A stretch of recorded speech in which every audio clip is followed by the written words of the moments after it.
Tonight we're continuing in Yeats' Irish fairy tales and in the solitary fairies, and the second type of solitary fairy is a banshee, a spirit that would cry out horribly high-pitched screams at funerals, but only the funerals of the oldest of Irish families. And so if you heard a banshee, you knew that the person that died was especially holy or great. So that's what Mangan is trying to say here about Sir Maurice Fitzgerald.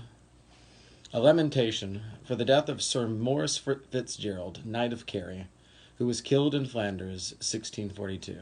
From the Irish by Clarence Mangan. There was lifted up one voice of woe, one lament of more than mortal grief, through the wide south to and fro for a fallen chief. And the dead of night that cry thrilled through me. I looked out upon the midnight air. My own soul was all as gloomy as I knelt in prayer.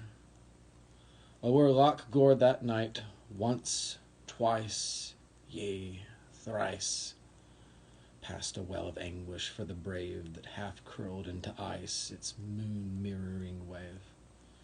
Then uprose a many-toned wild hymn and choral swell from Ogra's dark ravine, and Mogeely's phantom women mourned the Geraldine.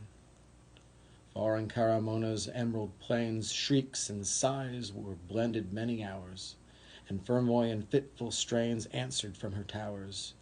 Youghal, Keenalmeaky, Eemokilly mourned in concert, and their piercing keen woke to wondering life the still glens of Eemokilly Queen.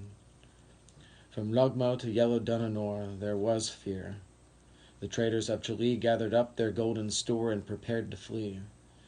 For in ship and hall from night till morning showed the first faint beamings of the sun.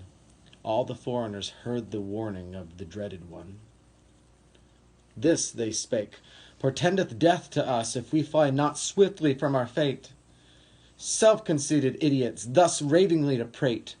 Not for base-born higgling Saxon trucksters ring laments like those by shore and sea. Not for churls with souls like hucksters welleth our banshee. For the high Milesian race alone ever flows the music of her woe.